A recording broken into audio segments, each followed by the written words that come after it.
What, Svetlana, what? What now? You did what? You lost my Apple IIe? That was a joke, Svetlana. Oregon Trail? You didn't play that in Moscow. Whatever. A third laptop? I don't care. It shows me without clothes on, so what? That's what I like it au naturel. Oh my God, the Daily Mail, what again? What now? They don't let you live, they don't let you breathe. Oh, hold on, I'm reading it. Explicit content. My behind. Exclusive, the Russians have video of me doing crazy, naughty things. Unearthed footage telling Lady of the Night that dealers stole my laptop. Well, I gave it to them. So another example of shoddy journalism. Svetlana, why do you wake me up and tell me these things? I don't pay enough. Yes. Am I in arrears of payment? No pun intended. I don't care. Do you know who my father is? He's the president. Yeah, I don't care. I don't really care anymore. I have an art exhibit tomorrow. Yes, Crayola. Yes, it's new. It's called experimental artwork. Yeah, so what? Who cares? 3. The answer is 3 laptops I lost. 3. One was at the computer repair store at the corner of Wilmington and Delaware, which you were supposed to pick up, but apparently no bad deed goes unpunished. Yeah, with friends like you, who needs friends? You didn't even pick it up. And that was the first problem. Okay, Svetlana, you were supposed to pick up the first laptop. Yeah, and the second laptop was picked up by my father's friends at the bureau. And then the third laptop has me talking to one of your friends. Whatever, I don't care. Who cares about any of this? It really doesn't matter anymore, Svetlana. It really doesn't matter. Wow, those are really... Whoa. Yes, that's a nice picture, Svetlana. I'm just pulling it up now. Why did my computer not work? Yes. Oh, money well spent. Oh, wow. Oh, why did I not look at these? Oh, yes. Okay. Oh, whatever. It's my new infrastructure plan. Don't forget it. Anyway, why are you bothering me again? Yeah.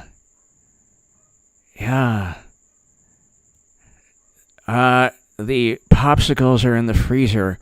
Where do you think I would put them? In the toaster? Yeah. Why are you asking me lame questions? I don't know. Go get the Nestle chocolate bars and leave me the you-know-what alone. Yeah. Okay. Bye. Yeah, I don't care. I don't owe anyone any money. Even if I did, my president dad would make it go away. Whatever. Let me just keep on looking at this explicit content. Oh my God. Yes. Very good. Okay. Yeah, have you heard of Hunter S. Tomlinson? That's me. Yeah, I know. I am a renegade, Svetlana. That's what I'm about, okay? I do things my way, okay? Like Henry Mancini. Do it my way. Yeah. I don't care what people think of me or society thinks at all. I don't care. Just do what you're told, except if you're a Biden or anyone in the Democratic Party. Leave me alone. I'll talk to you later, okay? Okay, bye. Ladies and gentlemen, thank you so very much. It's 5 minutes, my God. And that was Very. Roger Rabbit, we need you, H.A. Goodman. The world needs you. Thank you so very much. Roger Rabbit, so kind of you. Thank you so very much to my super chat. And Roger Rabbit, thank you. I can't thank you enough. That was just a long time for me to just waste time. Thank you so very, very much. Thanks for dealing with everything here, my goodness. Ladies and gentlemen, Roger Rabbit, thank you so much. And, well, there's a third laptop now that's missing. And what can I tell you other than a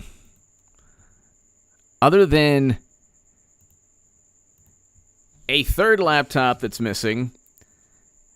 And, oh my God. Let me know, ladies and gentlemen, if you can. Oh, Keone Hillier! Thank you, I second that. Thank you so very much. Keone, thank you so much. Very kind of you. Very, very kind of you. Keone Hillier, thank you so very much. It means a lot to me. The kind words mean a great deal to me. And I gotta tell you, Keone and Roger Rabbit, I thank you so much because you know what? When you are on YouTube and you're doing these segments on YouTube, Keone and Roger Rabbit and Paul Bartlett and Eric and Luke, thank you so very much for being amazing moderators. It's so important to get, good vibrations, good karma, good feedback, positive feedback, and it means a lot. It means a great deal, and I just thank you for the kind words and the support. Roger Rabbit, Keone Hillier, thank you. It means a great deal. It means a great deal to me, really.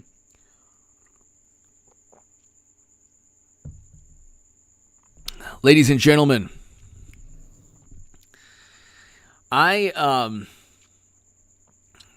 find this very interesting, and can I tell you something? I think it's like a matter of time when Hunter will just basically say, yeah, you know what? I did what I did. I don't care at all.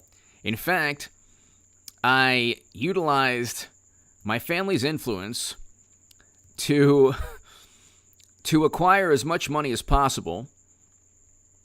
And I just don't care anymore. And I think that when that happens, the Matrix will just implode and then renew even stronger. Because what they need to do is just find a way to inoculate themselves, so to speak, from the rampant hypocrisy. Like, there's no way to justify or defend the actions of the president's son. You can't. There's even saying they live their lives based on moral relativism. Oh, well, Ivanka and Donald Trump Jr. are worse. No, they're not. No, they're not. Not even close. It's not even close. It's not even close. There's no equivalent. There's no equivalent at all. You cannot say that, and Keone, thank you so very much, and Roger Rabbit, thank you so very much. Thank you both as always. You simply cannot say that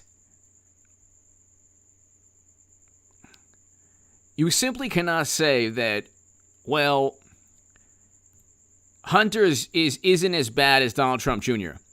Tell me when Donald Trump Jr. was accused of selling access to the United States government to enrich himself. He was already rich. The Bidens were not. That's the difference.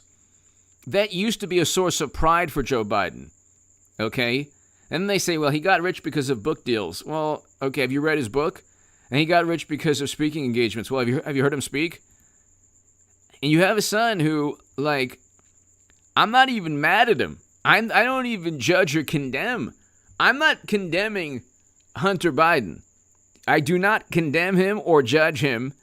I'm simply saying, if you're going to try to torment the Trumps, if you're going to obsess and focus on everything they do, why don't you then use your intrepid journalism to find out if perhaps he sold the country out? Both of them, the president and his son. The notion that Trump would even dare investigate Biden was seen as interference, but it's never seen as interference. The Mueller probe is not interference. What Democrats and media do is they get to Nicoletta, hello, Trumpy Bear, hello. Yes, on the set. Thank you, Nicoletta, thank you.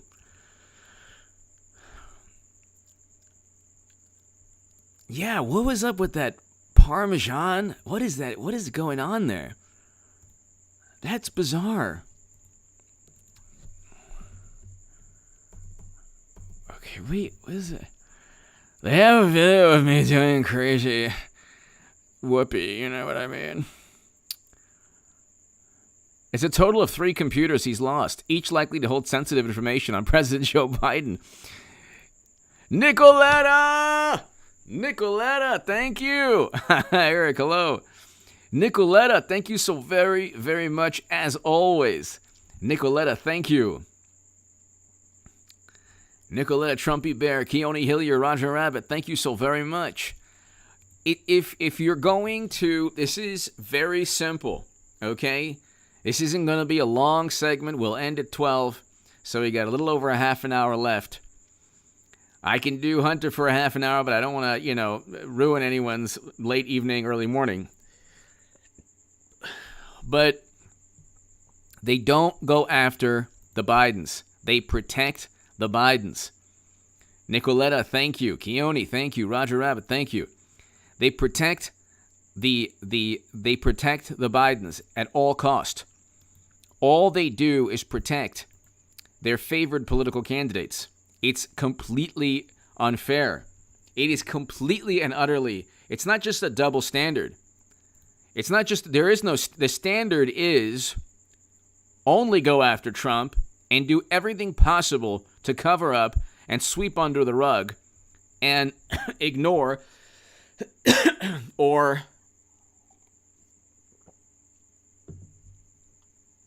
completely ignore 3 lost laptops. How do you lose 3 laptops? How do you lose 1 laptop? I can understand 1 laptop. How do you lose 3 laptops? Is it possible to lose 3 laptops?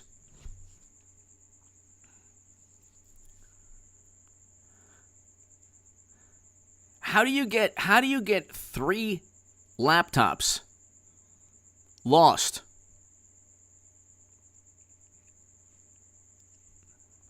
How do you lose these laptops? How? How on earth is it possible? Like, what do you have to do? What is it that you have to do to be so irresponsible where you know that your father is running for president, but you lose 1 laptop, fine, and then you lose, and then the Bureau gets 1, and then you lose another one to dealers of narcotics? That's right, Paul.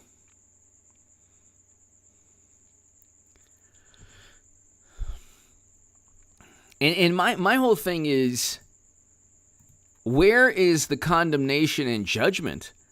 You know, what they tried to do with Trump is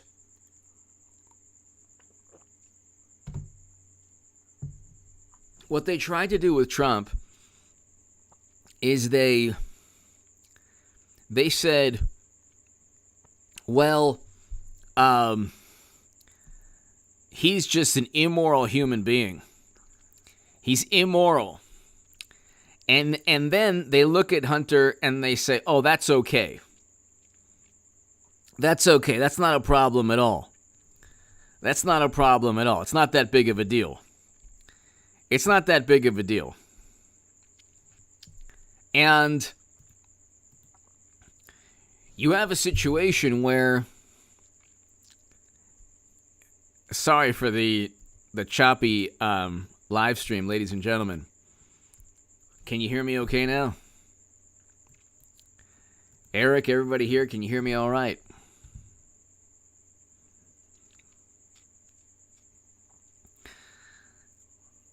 What they do is they obsess and they pontificate and they level accusation after accusation at Trump and allegation at Trump. Allegation after allegation. And they then say, well, everything must be looked at from the vantage point of, well, it's better than Trump. But it's not. It's objectively not. You can't look at what Hunter Biden has done. Like, I'm not judging him from the perspective of what he did. Okay? I'm not judging him from that perspective. Interesting, very interesting photos. Okay. I don't mean to be like, this is not coming from condemnation or judgment, but as a parent, you don't want your son or daughter to turn out in the manner that this, like, you don't want your son or daughter to experience the life that this person had. He's pretty much had every advantage in life. I don't condemn or judge him. I don't wish any bad or harm. I actually hope that he gets his life back together, or, like, has a happy and productive, future. The life that he leads is a very turbulent, seemingly unhappy life. And you have to ask yourself, this is the like, do you have anyone in Trump's family like this? No, you don't. Trump is far more successful as a father and as a family man than Biden ever was. I don't want to. Biden's gone through tremendous tragedy, so I can't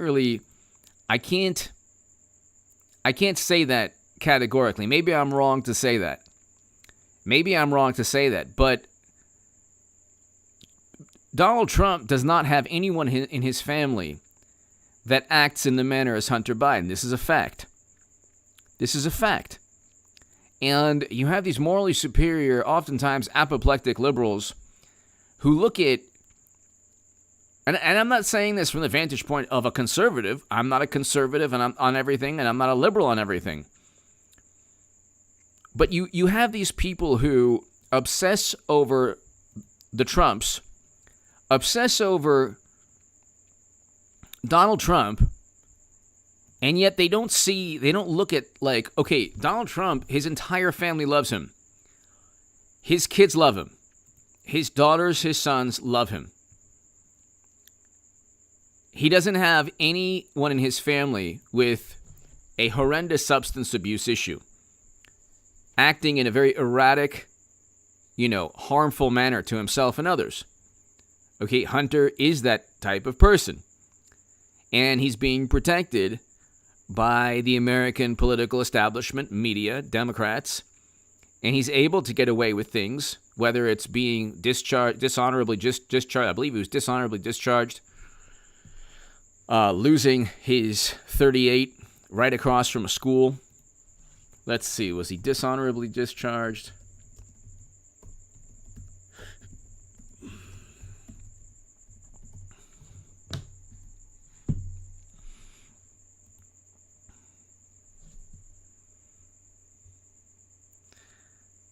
his discharge was administrative, not dishonorable. It's always a petulant little. Let's put it this way.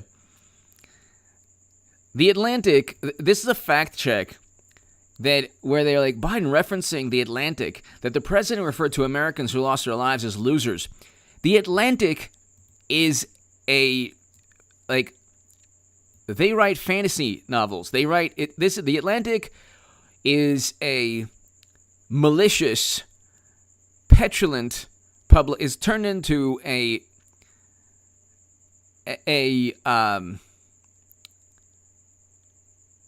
wing of the Democratic Party, or a public relations extension of the Democratic Party, like most of media. But what they do is pretty nefarious.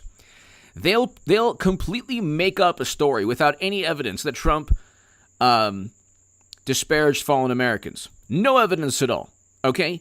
If it was, where are the fact checks saying, like in this fact check, check it out. In this fact check on Hunter Biden, you get the fact check citing an Atlantic article without any evidence at all. I mean, this is a dystopian, nightmarish world we live in, where they don't know, like they had to actually redefine evidence and facts and twist logic into a fact check being a rebuttal. So they cite the Atlantic. He did not receive a dishonorable discharge. Hunter Biden, who has dealt with substance abuse issues, was handed a less severe administrative discharge after failing a drug test for a white powder. Okay, how much you want to bet that if it was anyone else, they would have been dishonorably discharged? Okay? So he was kicked out of the military. All right? All right. Again, I'm not judging or condemning. I'm looking at things from the vantage point of, if you obsess over Donald Trump Jr. and you give a free pass to Hunter, you should never be listened to on anything. Nobody should ever listen to you. And what the Atlantic does is, the Atlantic used to be a centrist,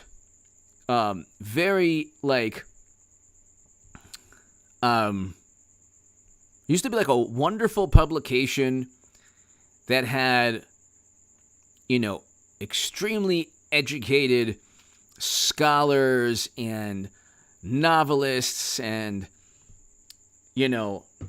experts, when experts were truly experts, talking about a whole bunch of things from foreign policy to social issues.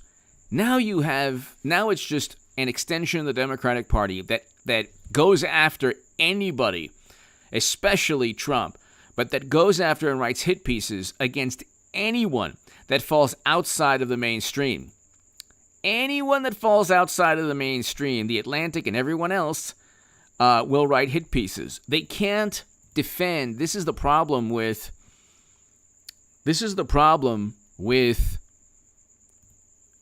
media today.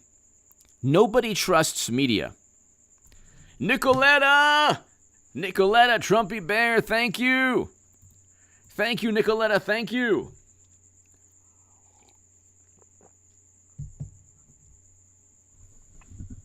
Thank you, Nicoletta. Exactly. Meet John Doe. They publish poetry. It was like a really wonderful middle of the road. Like you couldn't even tell if they were sometimes more conservative than liberal. But it's been taken over by the most rabid, fanatical Democratic Party operatives who don't care about the truth. They just care about pushing one political side at all costs. So they'll make up a story about Trump. The Atlantic made up and fabricated that story. They did not offer evidence. They had no evidence at all. And it was, if the same type of story was published at Breitbart or The Blaze, every fact-checking organization in existence would say that, it's without evidence. Biden never disparaged fallen Americans. Oh my God. He doesn't even know where he is half the time. Come on. Nicoletta, thank you again. Very, very, very kind of you, Nicoletta. Thank you. Nicoletta Trumpy Bear, thank you. But You have fact-checking organizations citing The Atlantic, which is hilarious. They might as well have just called Debbie Wasserman Schultz or Clinton or Tom Perez or just cited, the latest DNC press release. But you have a situation where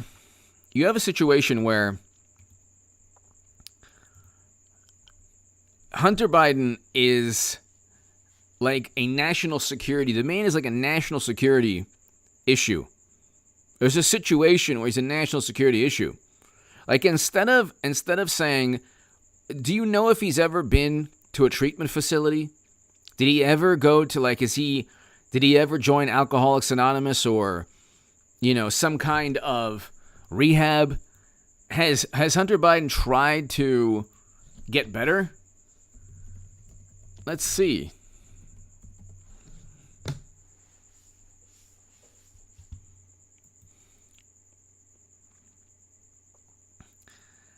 Where's the emphasis on protecting him from himself? Where is that emphasis?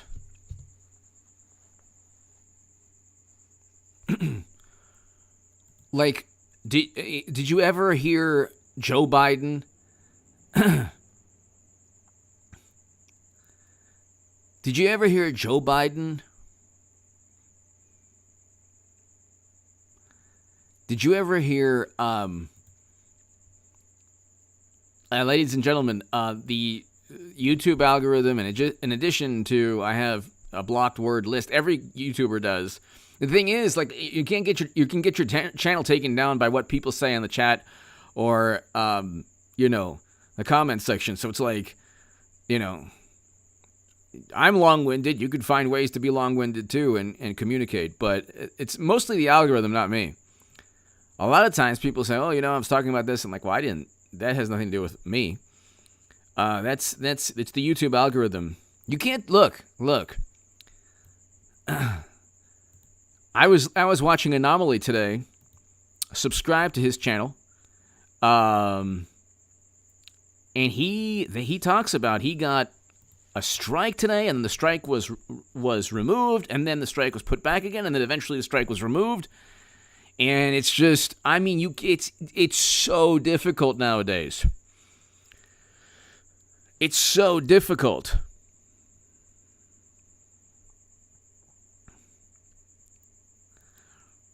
I'm not banning words, okay? Even if I was, that would be my prerogative, but I'm not banning words.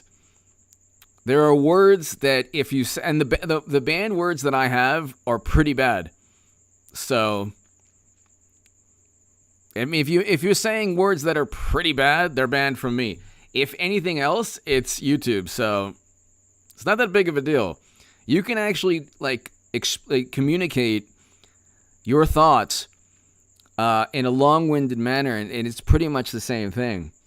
So, but it's very difficult. Anomaly was given a strike, and his channel was very close to being banned. So it's like you're walking on eggshells. Even this Hunter Biden segment, it's difficult. It's difficult to actually talk about what's going on. If you're a person that reports on the news, you have to be careful. If you're not careful, you basically lose your life on a hill pertaining to one story or one issue, whereas you could, continue to talk about generally everything you want. There are things that, if you're just safe and cautious, there are things that, look, this is not, I keep saying, it's not the fault of the Democratic Party entirely. It's actually the fault of Republicans that allow this to go on. Republicans allow this to go on. And we have a one-party rule system. We have Democrats, social media, almost all of media, and never Trump Republicans who just sit idly by, allowing all of the suppression of thought to take place. And then you have a situation where the Kentucky senator can't even talk about, from his perspective, an issue. Like, we should have debate in this country. We don't have debate. Debate is not allowed. It's called misinformation. They have now been such absolute failures at communicating their vantage point that Democrats and media have now called any rebuttal misinformation, and you can't even have an actual debate or discussion, because what'll take place is the social media algorithms will simultaneously prevent certain discussion, and it's still not working. I mean, this is Orwellian. They talk about certain systems of government like, Trump is an authoritarian. No, the authoritarians are on the left. The totalitarians, the despots, these are the people who don't want to discuss things. And then they say, well, everything we say will protect you. Everything other people say you could lose your life listening to them. It's like, well, the opposite is true. People listened to you and they lost their lives. So maybe there should be debate. Maybe there should be discussion. But again, you can't have that. It's all good. I understand when people like, well, you're preventing me from speaking. It's like, dude, I can't even speak myself.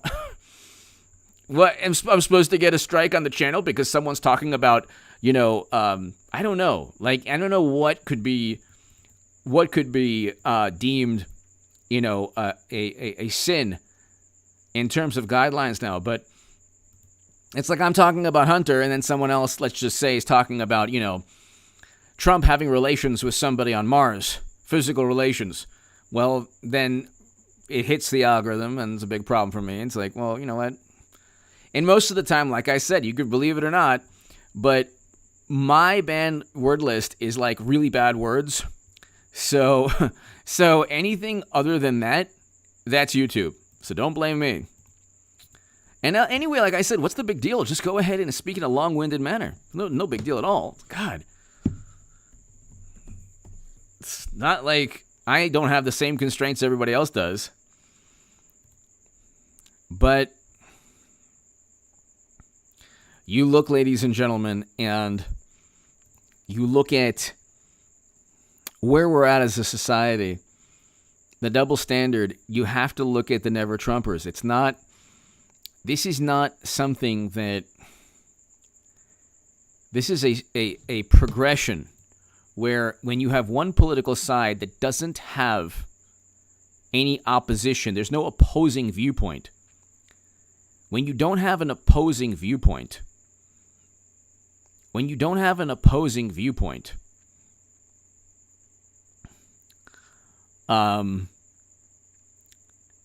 that's bad for any society.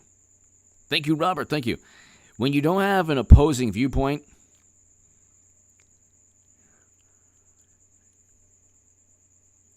you're then left with one party rule. And so you need people like, this is the thing. As long as Mitt Romney and Mitch McConnell, as long as Mitt Romney and Mitch McConnell and Adam Kinzinger and Liz Cheney are in the Republican Party, we're going to have suppression of thought. You cannot blame Democrats for wanting to suppress discussion and stifle speech and end debate. They have the ability to do so.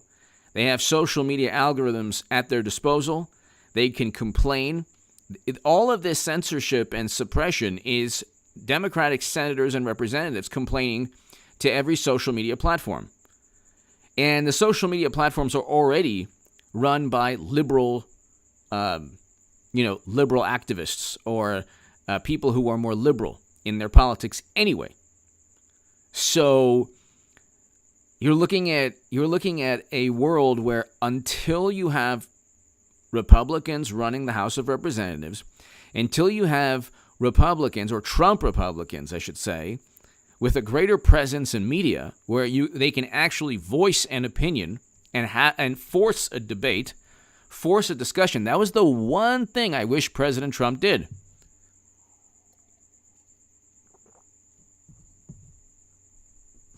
That was the one thing I wish President Trump did. That was the one thing that he could have done. It was the one thing that he could have done that I wish he did. And, it was something that had he begun had he started a campaign to really have a conversation,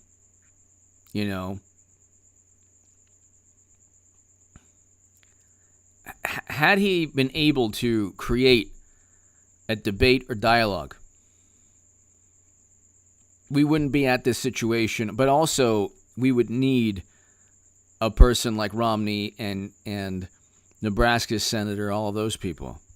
You do need an emphasis. You need an emphasis on debate and discussion. You have that on YouTube somewhat. You have that somewhat on YouTube.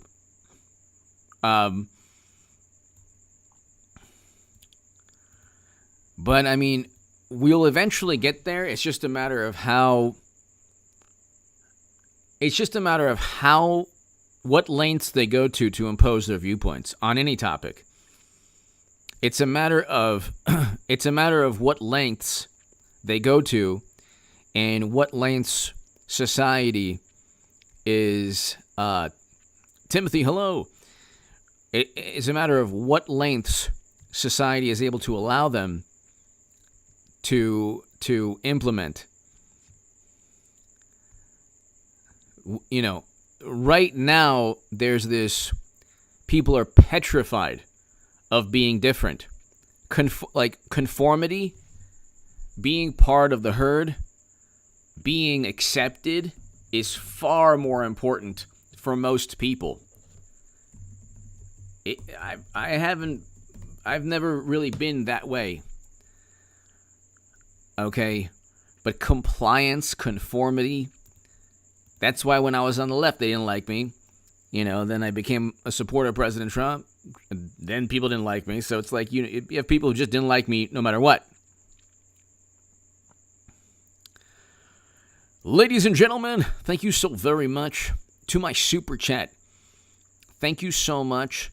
Keone, everybody here. Nicoletta, Roger Rabbit, thank you so very, very much.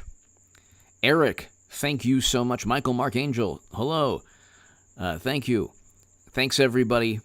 I'll be back tomorrow. Check out my upload, probably 5 in the morning, Pacific. And ladies and gentlemen, thank you to my super chat. Thank you. And just remember something. The suppression of thought and of discourse and debate, it's not entirely the Democratic Party's fault. It's actually the fault of Never-Trumpers. They're the ones who are benefiting from this just as much as the Democratic Party. Give me your thoughts below. Hit subscribe right now. Thank you so very, very much.